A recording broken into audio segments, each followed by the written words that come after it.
ભગવાનનું ભજન કરવામાં જે આડું આવતું હોય ને ત્યાગ કરવો હોય ને તો એને અઘરું પડતું નથી.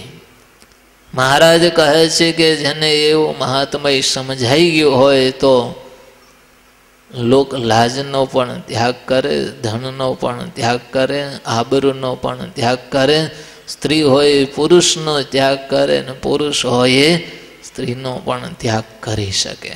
તો આપણાથી આમાંનો શું ત્યાગ થાય? આપણને તો પહેલી લોક લાજ આડી આવે.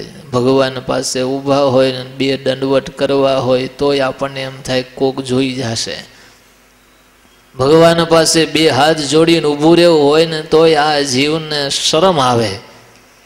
હવે આને ભગવાનનું મહાત્મય સમજાણું છે કે નિશ્ચય છે કે નથી? મંદિરમાં જવું હોય ને કથામાં બેવું હોય ને તોય આ જીવને કઠણ પડતું હોય તો એને નિશ્ચય છે કે મહાત્મય છે કે નથી એ આપણને વિચારવાનું. પર્વતભાઈ કથામાં બેસતા ને તો દેહનું ભાન ભૂલી જતા. અગતરાયથી ચાલતા ચાલતા ગઢપુર પહોંચ્યા ને ત્યારે મહારાજ લીંબતરુ નીચે સભા ભરીને બેઠા હતા અને પર્વતભાઈ આવીને બેસી ગયા. અગતરાયથી ગઢપુર જવું હોય ચાલીને જવાનું. અરે ગાડામાં બેસીને ગયા હોય તોય થાક તો લાગે ને. ગાડીમાં 4 વ્હીલની ગાડીમાં કાંઈ નથી કરવાનું તોય થાકી જતા હોય તો હાલીને કે ગાડામાં જવાનું હોય તો હવે એ પર્વતભાઈ કથા ચાલતી હતી તો કથામાં જઈને બેસી ગયા અને સભા પૂરી થઈ ગઈ. મહારાજ પર અક્ષર ઓરડીમાં ચાલ્યા ગયા. ભગવાન જમીન સૂઈ પણ ગયા અને બપોર વળી પાછી સભા ચાલુ થઈને વળી પાછી રાત્રે ભગવાન સભા પૂરી કરીને મહારાજ જમી પરવારીને પાછા સૂઈ પણ ગયા. આમ ને આમ 4 દિવસ 5 દિવસ વ્યતીત થઈ ગયા. ત્યારે મહારાજે ભટ્ટજીને પૂછ્યું કે ભટ્ટજી પર્વતભાઈ આવ્યા છે એ જમે છે ક્યાં? ત્યારે ભટ્ટજી કે મહારાજ મને ખબર નથી. તો કે આપણા રસોડે નથી આવતા? તો કે ના મહારાજ. ભટ્ટજીને કીધું તપાસ તો કરો ક્યાં જમે. ત્યારે ભટ્ટજી કે મહારાજ સાધુની જાયગામાં જઈને જમી આવતા હશે, કાંઈના ઘરેથી આવ્યા હશે તો એ પેલા જમી લેતા હશે. મહારાજ કે એમ નહીં, તપાસ તો કરો. તે તપાસ કરાય ભટ્ટજી પાસે. છેલ્લે ભટ્ટજી પર્વતભાઈની પાસે જઈને પૂછ્યું કે તમે 5 દિવસથી આવ્યા છો, જમો છો ક્યાં? ત્યારે પર્વતભાઈએ જવાબ આવ્યો મહારાજ અરે ભટ્ટજી 5 દિવસથી આવ્યો છું પણ ભૂખ કે તરસ મને કાંઈ જણાતું નથી.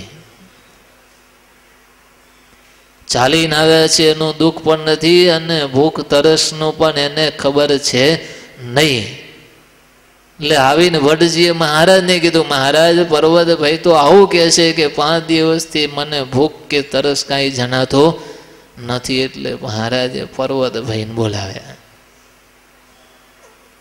પર્વતભાઈને બોલાવ્યા એટલે પર્વતભાઈ આવ્યા અને પર્વતભાઈને મહારાજે પૂછ્યું. ત્યારે મહારાજને પણ આવો જ જવાબ આપ્યો.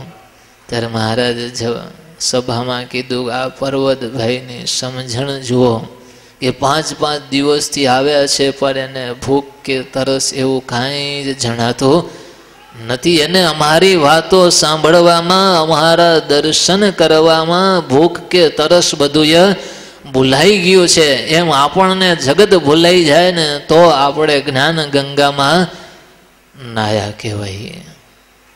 તો આપણને મહાત્મય સમજાનો નિશ્ચય થયો એ આપણને કંઈક થાય તો આપણે અક્ષરધામમાં કંઈક બેહી શકશું, નહીંતર તો ત્યાં સુધીને પૂગી શકશું નહીં. મને સંશય છે પૂગશું કે નહીં પૂગીએ.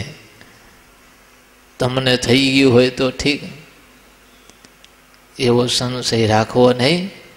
જે દિવસથી મહારાજ મળ્યા છે, જે દિવસથી આવો સત્સંગ મળ્યો છે, જે દિવસથી આવા સત્પુરુષ મળ્યા છે, એ દિવસથી અંતરમાં એવો ખેપ રાખો કે મારું કલ્યાણ થઈ જ ચૂક્યું છે. થવું ન થવું, લઈ જવા ન લઈ જવા એ ભગવાનના હાથની વાત છે, પણ આપણે એનો કેફ રાખવો. જો કેફ હશે ને તો કંઈક સાધન થશે, કેફ હશે ને તો કંઈક ભગવાનનું ભજન થશે, કેફ હશે ને તો કંઈક વિષય રાગ ટાળી શકશો. જો કેફ હશે ને તો સંકલ્પ વિકલ્પ થતા હશે ને તો એને ટાળી શકશો.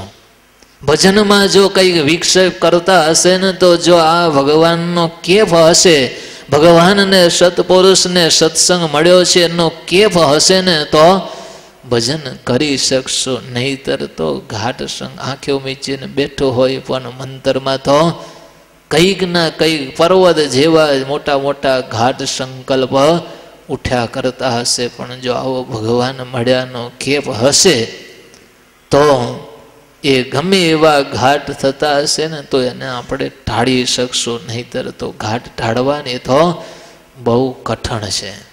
મહારાજ કહે છે ને કે વાસના ટાળવી એ તો બહુ કઠણ છે.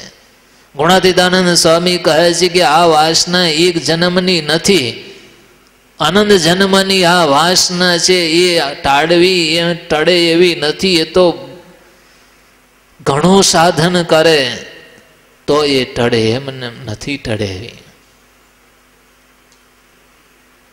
એટલે વાસના એમ નથી ટળતી. પણ જો આવી વાતો સાંભળીએ, આવો સત્સંગ મળ્યો છે એનો કેફ રાખીએ, એવો મહિમા સમજી રાખીએ ને તો જરૂર એ વાસના ટળી જાય. મહારાજ કહે છે ને કે ચચુકો હોય, આંબલીનો ચચુકો હોય, એને ભાગવો હોય, ભાગીએ ને અરે એની છાલ ઉતારવી હોય ને તો ઉતરે નહીં. ટુકડા થઈ જાય પણ છાલ છૂટી ન પડે. પણ જો લગારે લોઢી ઉપર શેકે ને તો હાથથી મસેડો ને તોય તરત છૂટી પડી જાય. બાકી એમને એમ છૂટી ન પડે, ટુકડા થઈ જાય પણ છાલ છૂટી ન પડે. પણ જો અગ્નિમાં શેકાય ને તો તરત હાથથી મસેડો ને તોય એ છાલ છૂટી થઈ જાય. એમાં વાસના જીવ સાથે અનાદિકાળથી જડાઈ ગઈ છે. એ વાસના એ ટળે એવી નથી, ચચુકાની છાલ જેવી જીવ સાથે જડાઈ ગઈ છે. પણ જો એને આવી સત્સંગની વાતો, સત્સંગનો આવો મહિમા, ભગવાન પ્રાપ્તિનો કેફ જો એને અખંડ એનો વિચાર રહે તો એ વાસના ગમે એવી હોય ને એ વાસના પણ ટળી જાય. એટલે મહારાજ કહે છે કે જેને મહાત્મય સહિત નિશ્ચય હોય તો એનાથી શું ન થાય, એનાથી જે કરવું હોય ને બધું જ સાધન થઈ શકે એમ છે. કારણ કે અત્યારે બહુ સારામાં સારો યોગ છે, બહુ રૂડો દેશકાળ છે, બહુ રૂડો સંઘ છે અને બહુ સારી રૂઢી ક્રિયા છે. આ સમયમાં જો આપણે અલ્પ સાધન કરીએ ને તો અનાદિકાળની ભલે વાસના જીવ સાથે જડાઈ ગયેલી હોય પણ તોય એ વાસના જરૂર ટળી જાય. પણ થોડું સાધન તો કરવું પડે. આવું કોરે કોરું તો ન હાલે. આવું કોરે કોરું જો રામચંદ્રજી બધાએ વાંદરાને લઈ જવા તૈયાર થયા, બધાએ બેહી પણ ગયા, પણ પછી કોઈ વૈકુંઠ સુધી પહોંચી શક્યા નહીં.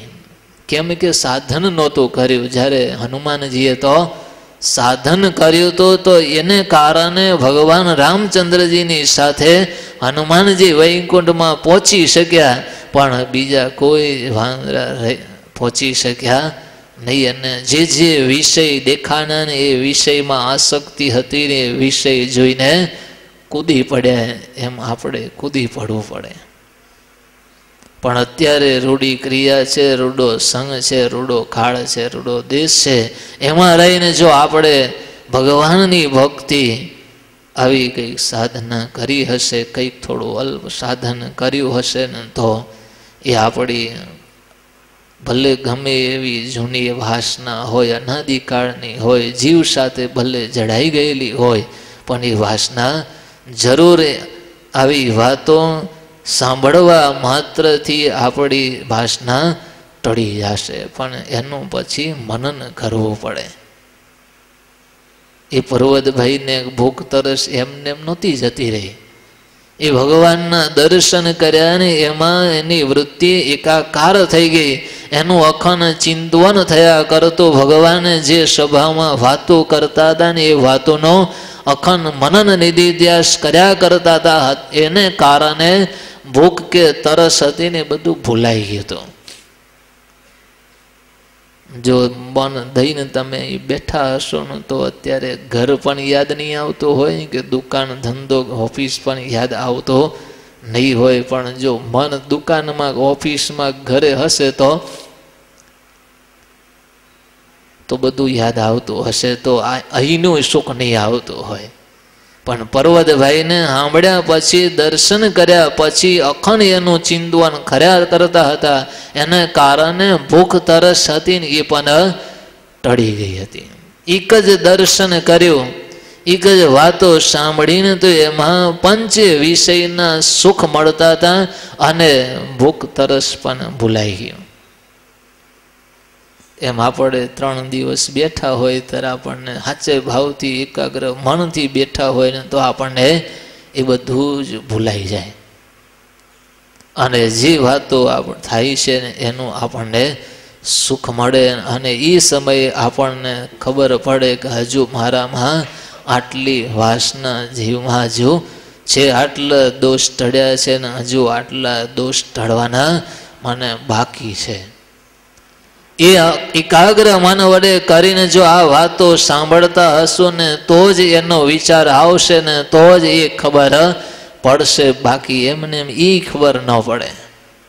એટલે મહારાજે પછી ત્રીજા વચનામૃતની અંદર પર્વતભાઈનું, ડડુસરના, ગલુજી આદિકના બધાને નામ આપ્યા કે આ બધાને આવો નિશ્ચય હતો, આવો મહાત્મય હતો, તો એને કઈ કે રાજપાટ પણ છોડ્યા છે, ધન વૈભવ પણ છોડ્યા છે, અને જગતના વિષય માત્રનો ત્યાગ કરી અને ભગવાનને રાજી કરવા માટે આ બધું જ એ ભક્તોએ ત્યાગ કર્યું. ઘણા બધા ભક્તોના નામ આપ્યા છે.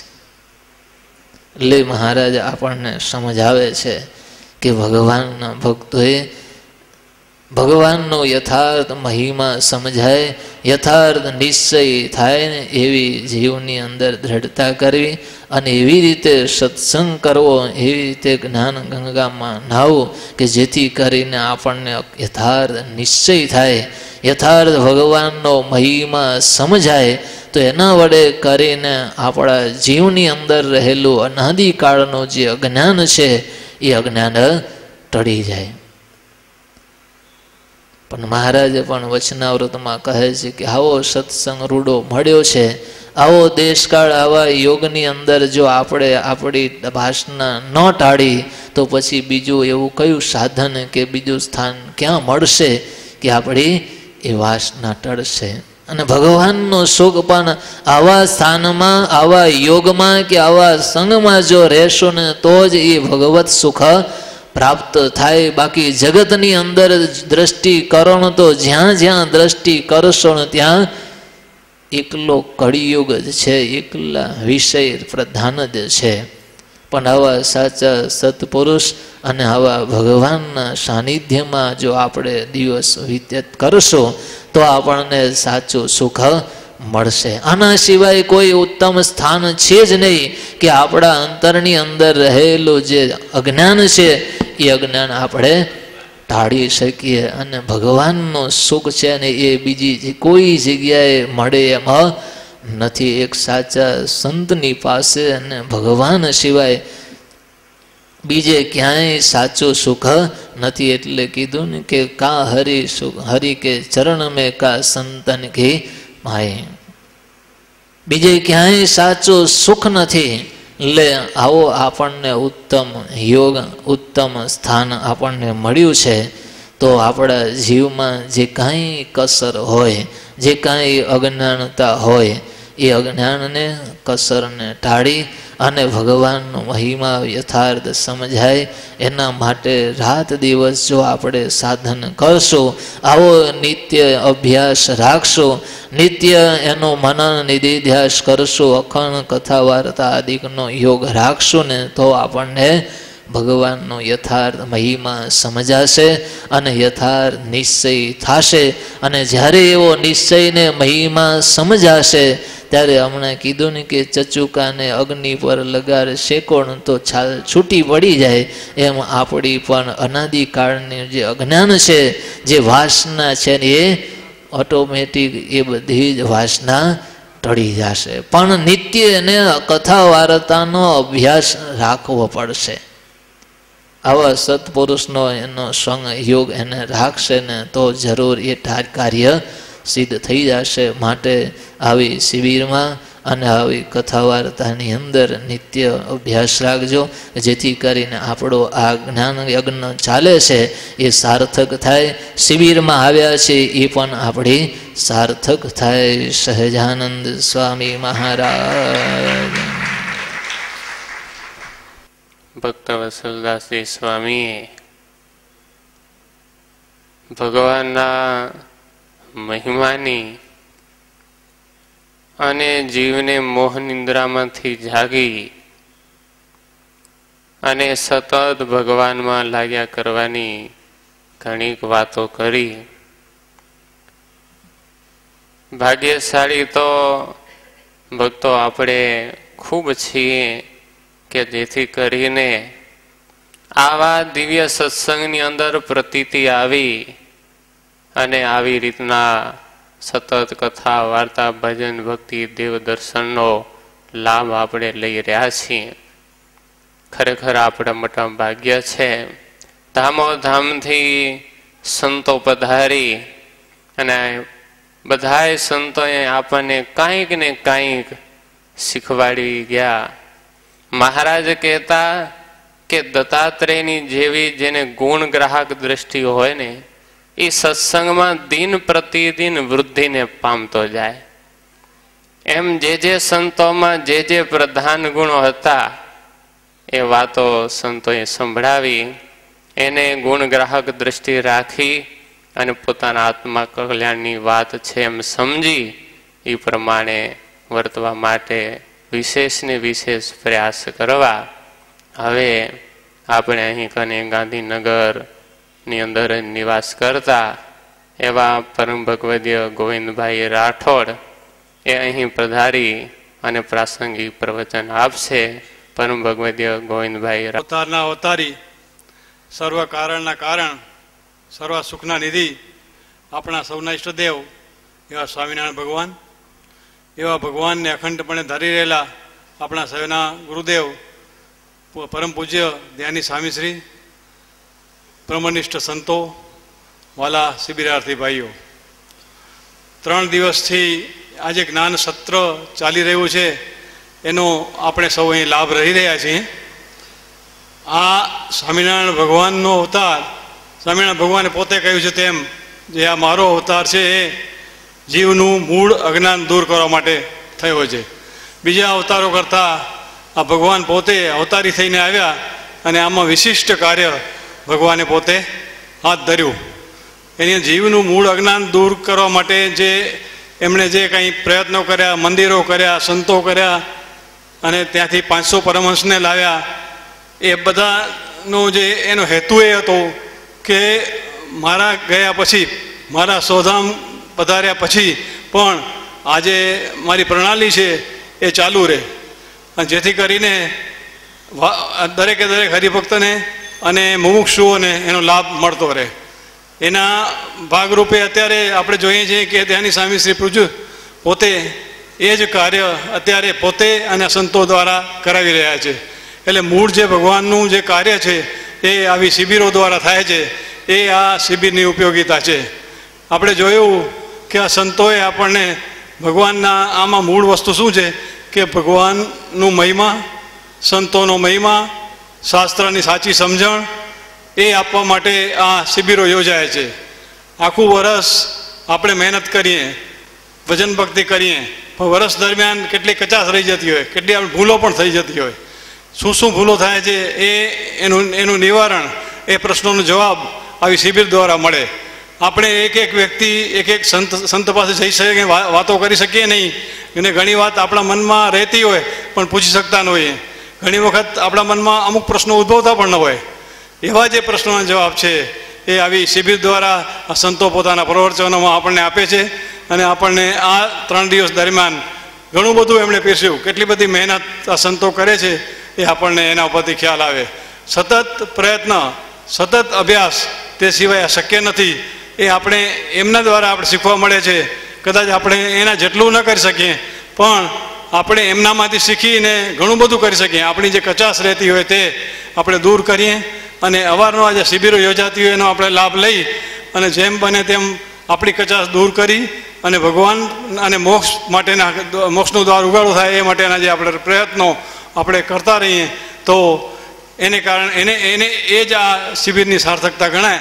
તો આપણે સૌ હવે આપણે એક નક્કી કરી કે આ શિબિરમાંથી આપણે જે મેળવ્યું છે એને વાગોળીએ, આખું વર્ષ દરમિયાન વાગોળીએ, પ્રશ્નો લખીએ અને એ પ્રશ્નો ફરી પાછા ઊભા થાય, તે પ્રશ્નો નિવારણ પાછા થાય. વચ્ચે સંતો તો મળે જ છે, સંતોને વચ્ચે મળીને આપણે પૂછી શકીએ છીએ, પણ આવું જનરલમાં સાથે મળીએ, જ્ઞાનગોષ્ઠી થાય, સાથે પ્રાર્થના થાય, આવી મહાપૂજા થાય, એ જે સમૂહનો જે લાભ છે એ લાભ આપણને મળે અને એ આપણને અવારનવાર આપતા રહે એવું હું પૂજ્ય સ્વામીશ્રીના ચરણમાં પ્રાર્થના કરી વિરમું છું. સહજાનંદ સ્વામી મહારાજની જય. પરમ પૂજ્ય ગોવિંદભાઈએ સુંદર વાત કરી કે જેટલું વાગોડીએ એટલું જ ઉપયોગમાં વધારે ને વધારે આવે છે. એટલે આપણે પણ કે કથા વાર્તા સાંભળીને સતત વાગોડ્યા કરવી. હવે ગાંધીનગરની અંદર જ નિવાસ કરતા એવા પરમ ભગવદીય રણછોડભાઈ ઠક્કર એ અહીં પધારી અને પ્રાસંગિક પ્રવચન આપશે. પરમ ભગવદીય રણછોડભાઈ. કોટી બ્રહ્માંડના અધિપતિ શ્રી સ્વામિનારાયણ ભગવાન, એવા ભગવાનને અખંડપણે ધારી રહેલા આપણા સૌના ગુરુવર્ય પૂજ્ય ધ્યાની સ્વામીજી, અન્ય બ્રહ્મનિષ્ઠ સંતો, વહાલા શિબિરાર્થી ભક્તજનો, 3 દિવસ સુધી સંતોએ ભગવાનની વાતો કરી આપણને ભગવાનના સુખે સુખિયા કર્યા. કેટલાક સંતોએ મનને વશ કરવાની રીત શીખવાડી, કેટલાકે ભગવાનનું બર સર્વોપરી બર ગણાય એ વાત શીખવાડી, કેટલાકે ધર્મની વાત કેવી રીતે પારવો ધર્મ એ શીખવાડ્યું, કેટલાકે ભગવાનની સ્વરૂપ નિષ્ઠાની વાતો કરી, કોઈએ ઉપાસનાની વાતો કરી અને છેલ્લે સ્વામીજીએ નેમચંદનો દાખલો આપી પરોક્ષનો જૈન ભક્ત કેવી રીતે સ્વામિનારાયણ ભગવાન એના દર્શન આપે છે એ પણ આપણને લાભ આપ્યો. આવી રીતે સતત આપણને 3 દિવસ સુધી ભગવાનનો વાતો કરી આપણને બધાને સુખિયા કર્યા.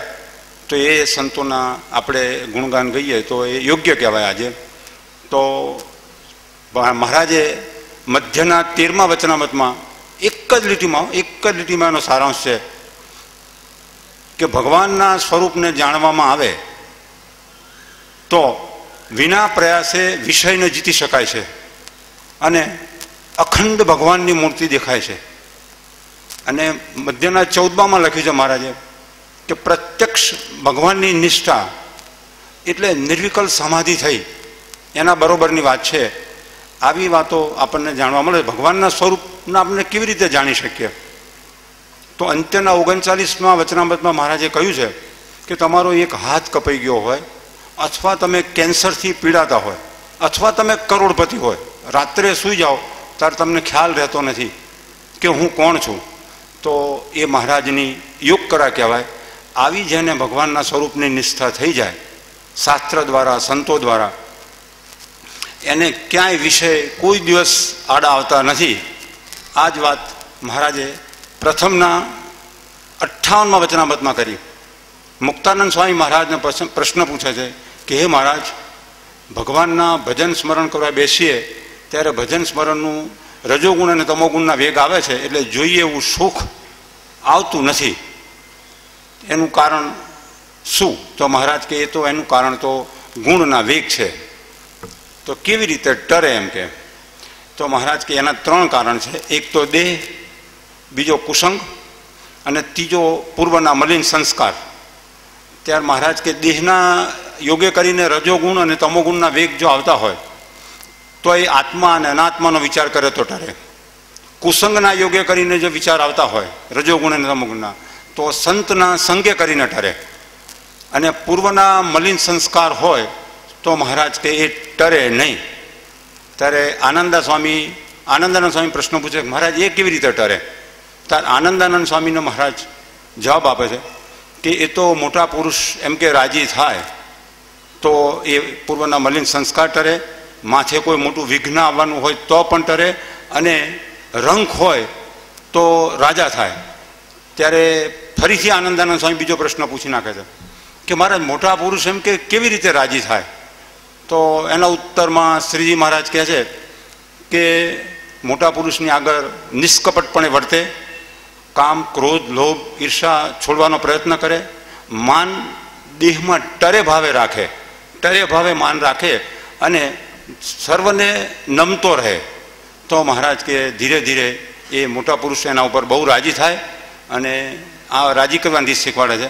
અને મહારાજને એમ કહે છે કે તમે સત્સંગમાં રહ્યા પછી બધા એમ કે દુર્ગુણો નાશ કેવી રીતે પામે?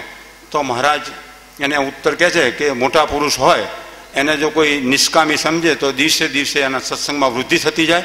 અને એ કૂતરા જેવો એમ કે મહારાજ કે કામી હોય તો પણ જો મોટા પુરુષને નિષ્કામી સમજે તો એ નિષ્કામી થાય છે. આવી રીતે સંતનો મહિમા મહારાજે વચનામતમાં ઘણી જગ્યાએ સમજાયો છે. અને ગોપાનંદ સ્વામીએ પોતાની 150મી વાતમાં આ જ વાત લખી છે કે સત્પુરુષને મન સોંપ્યા વિના તો વિરાટ, બ્રહ્મા અને શંકર્ષણ પણ એમાં પણ ખામી રહી જશે. એટલે માણસે મોટા પુરુષને પોતાનું મન સોંપવું પડશે. આ શિબિરની અંદર આપણને આ સંતોએ આવી સરસ વાતો કરી અને 3 દિવસ સુધી આપણને આવો સરસ મજાનો લાભ આપ્યો. સહજાનંદ સ્વામી મહારાજની જય. સળભાઈએ ભગવાનના નિશ્ચયની વાત અને સાચા સંતની કૃપા થકી કેટલી ઉત્તમ પ્રાપ્તિ થાય છે એની વાત સુંદર કરી. વાલા ભક્તો, 3 દિવસની આ સત્સંગ શિબિર હવે પૂર્ણાહુતિ તરફ જઈ રહી છે.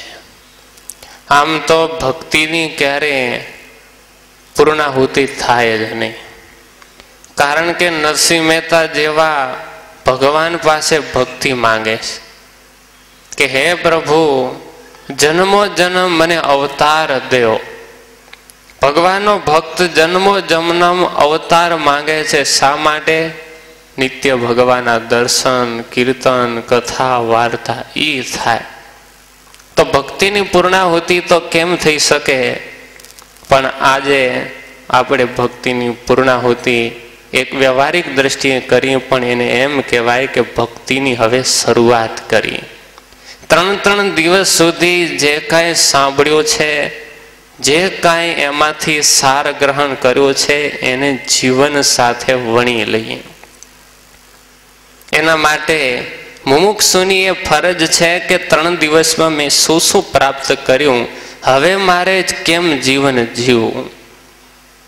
ભક્તો, તમે 3 દિવસ સુધી સતત આ જ્ઞાન શિબિરનો લાભ લીધો છે.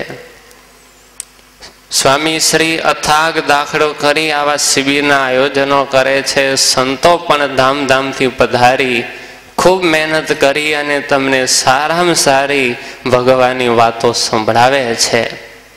મહારાજ એમ કહેતા, હે સંતો, હે ભક્તો, અમારા દાખલા સામું જોજો. અમારો દાખલો તમારા કલ્યાણ માટે કેવો છે ને એ તરફ તમે જોજો. પણ એક